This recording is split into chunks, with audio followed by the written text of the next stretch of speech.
आज ये बहुत बड़े प्रजातंत्र की दुहाई देने की बात करते हैं, संविधान की बात करते हैं और संविधान की रक्षा के ये बड़े रक्षक हैं।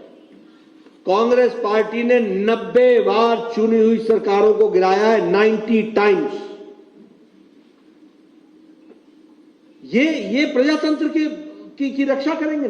90 बार चुनी हुई सरकारें गिराई हैं।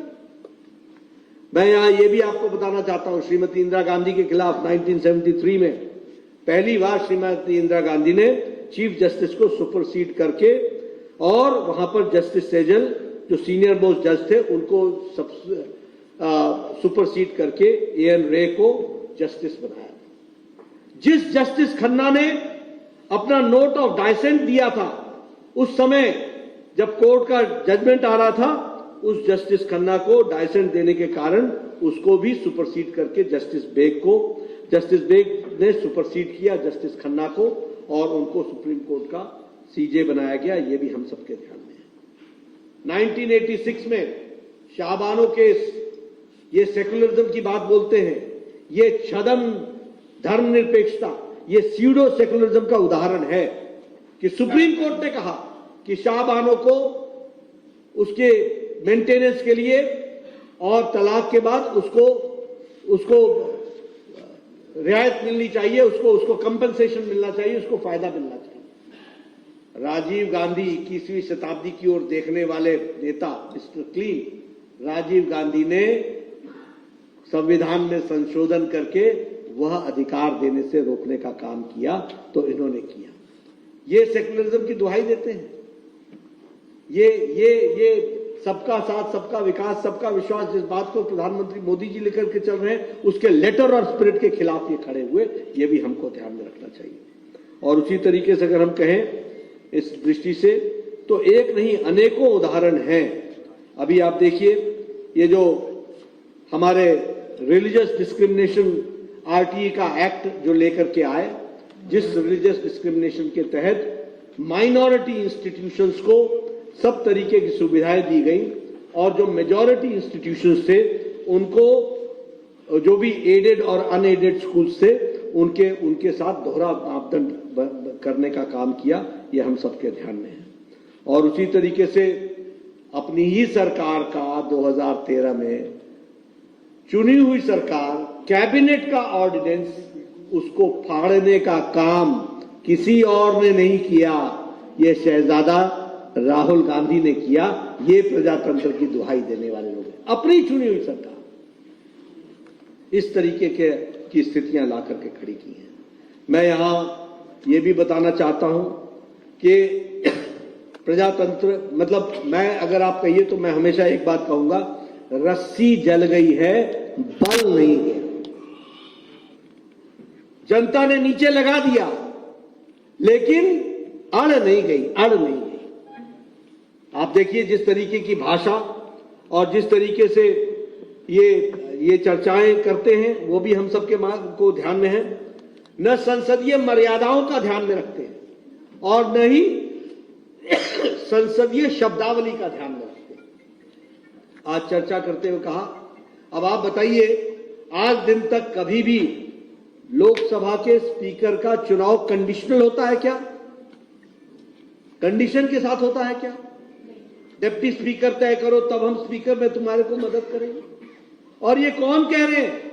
ये वो लोग कह रहे हैं जिन्होंने कांग्रेस की सरकार में तेलंगाना में स्पीकर भी अपना बनाया है और डिप्टी स्पीकर भी अपना बनाया है। ये चर्चा करने बैठे। कर्नाटक में इनका ही स्पीकर, इनका ही डिप्टी स्पीकर। ममता प्रजातंत्र की बात बोलती है। वेस्ट बंगाल में इनका ही स्पीकर, इनका ही डिप्टी स्पीकर। तमिलनाडु में डीएमके का इनका ही स्पीकर, इनका ही डिप्टी स्पीकर। केरला में इनका ही स्पीकर, इनका ही डिप्टी स्पीकर कम्युनिस्ट पार्टी का। ये हाथी के दांत दिखाने के और खाने के और। ये ऐसे लोग हैं जो हिपोक्रेसी में जीते हैं, ये दोहरे मापदंड में जीते हैं। और इस तरीके की आपको इनकी मानसिकता के बारे में ध्यान में तो आया ही होगा। जब आज हम इमरजेंसी को याद कर रहे हैं, काला दिन को, तो याद रखना इनके मन में यही विचार है और वो एक ही विचार है मेरी मानो, नहीं तो हम तुम्हारे साथ जो व्यवहार करेंगे वो अभी आप सबके सामने है।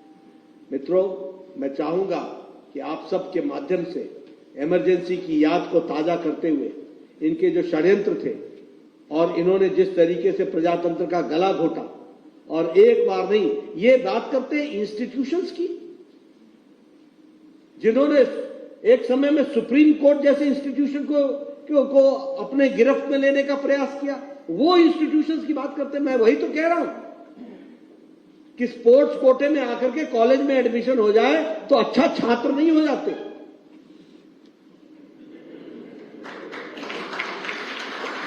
छात्र होने के लिए पढ़ना पड़ता है और पढ़ने के लिए मेहनत करनी पड़ती है और इतिहास जानने के लिए तो बहुत कुछ जानना पड़ता है।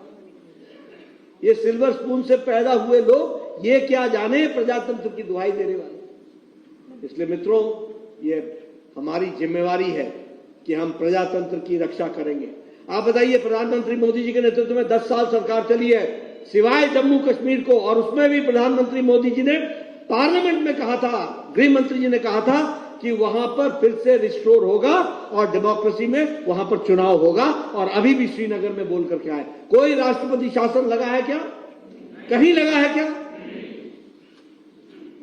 ये प्रजातंत्र के मूल्यों के लिए जीना पड़ता है।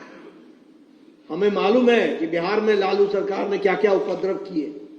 हमें मालूम है कि वेस्ट बंगाल में आज किस तरीके से प्रजातंत्र का गला घोटा जा रहा है, किस तरीके से बांग्लादेशी घुसपैठियों को पनाह दी जा रही है। हमें मालूम है कि किस तरीके से वहां के प्रजातंत्र को हर तरीके से नुकसान पहुंचाने की कोशिश की जा रही है। लेकिन हम वो लोगों में से हैं जो प्रजातंत्र की लड़ाई प्रजातंत्र की ताकत से लड़ते हैं। इस बात को भी हमको ध्यान रखना है।